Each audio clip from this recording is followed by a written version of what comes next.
Rupesh K R വിവാഹിതനാണെങ്കിലും ഒറ്റയാന് സമാനമായ ജീവിതം എന്ന് പറയുന്നു. ഇയാൾ ലോഡ്ജുകളിൽ റൂമെടുത്ത് മദ്യപാന സദസ്സുകൾ നടത്തുന്നു എന്ന് പറയുന്നുണ്ട്. നാട്ടുകാർ അമ്മാവൻ എന്ന് വിളിച്ചിരുന്നു പറയുന്നു. എന്താണ് കടക്കരപ്പള്ളി ഇപ്പം നിങ്ങൾ ആക്ഷൻ കൗൺസിൽ ആയിരിക്കുന്ന ബിന്ദുവിൻ്റെ തിരോധനവുമായി ബന്ധപ്പെട്ട് ഈ വീട്ടിലൊക്കെ പോലീസ് ഒരിക്കൽ എത്തിയതാണ്. അന്ന് ബിന്ദു മൊബൈൽ ഫോൺ ഉപയോഗിക്കാതെ ഇരുന്നതും സബാസ് നുണപരിശോധനയ്ക്ക് വിസമ്മതിക്കുകയൊക്കെ ചെയ്തതോടുകൂടി അത് അവിടെ തീർന്നു. പിന്നെ താങ്കൾ സംശയിക്കുന്നത് പോലെ ഇയാൾ പണം ഇറക്കി ഒരു ഡീൽ ഉണ്ടാക്കിയിട്ടുണ്ടെങ്കിൽ അതൊക്കെ അതിന് കാരണമായിട്ടുണ്ട്. രൂപേഷ്, പക്ഷേ ഇപ്പോൾ പോലീസ് അന്വേഷിക്കുന്നത് ജയനമ്മയുടെ തിരോധനവുമായി ബന്ധപ്പെട്ട കാര്യങ്ങളാണ്. അതിനിടയിൽ നിങ്ങളൊക്കെ മുന്നോട്ട് വെക്കുന്ന ആവശ്യം കൂടി തെളിഞ്ഞു വരും, ചുരുളഴിയും എന്ന പ്രതീക്ഷ ഇപ്പോഴും ഉണ്ടോ ആക്ഷൻ കൗൺസിലിന്? രൂപേഷ്,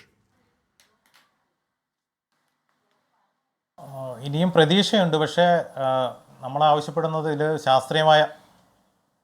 ശാസ്ത്രീയമായ അന്വേഷണം, ഇത്തരത്തിൽ കേസുകൾ നടത്തി വൈദഗ്ധ്യമുള്ള ആളുകളെ ഈ ടീമിൽ ഉൾപ്പെടുത്തിക്കൊണ്ട് ഒരു സ്പെഷ്യൽ ടീമിനെ ഇതിനെ നിയോഗിച്ചുകൊണ്ട് ഒരു വിദഗ്ധ അന്വേഷണം ആവശ്യമാണെന്നാണ് ഞങ്ങൾ ഉന്നയിക്കുന്നത്.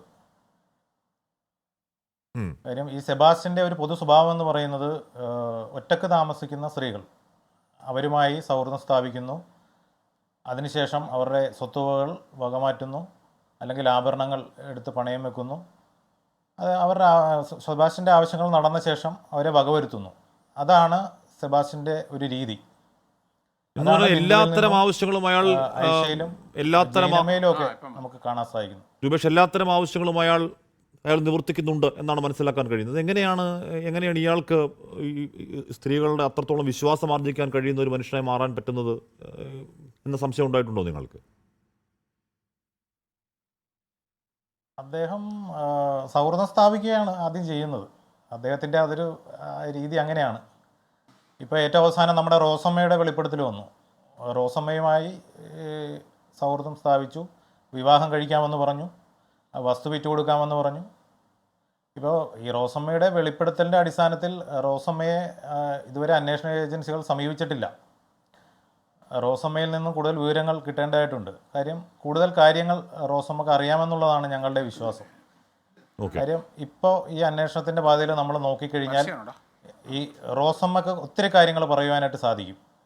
റോസമ്മ തന്നെ പറഞ്ഞിട്ടുണ്ട് സെബാസ്റ്റ്യൻ ഇവിടെ വരാറുണ്ട്, വസ്തു ഇടനിലക്കാരനായി അദ്ദേഹം നിന്നിട്ടുണ്ട്. ഈ റോസമ്മയുടെ വീടിൻ്റെ തൊട്ടടുത്തുള്ള റിട്ടയർഡ് അധ്യാപിക വെളിപ്പെടുത്തി അവരെയും സെബാസ്റ്റ്യൻ സമീപിച്ചു വന്നു. എന്ന് പറഞ്ഞാൽ എലിസബത്ത് ടീച്ചറാണ്. അപ്പോൾ എന്ന് പറഞ്ഞാൽ അവർ വീട്ടിലോട്ട് വഴിയില്ല, സ്ഥലമില്ല.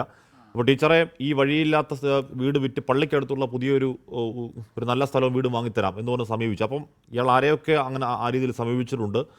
സമീപിച്ചിൽ ആരെയൊക്കെ ഇനി കാണാൻ ഇനിയും ആ വിഷയത്തിൽ പരാതികൾ വരും എന്ന് തന്നെ വേണം കരുതാൻ.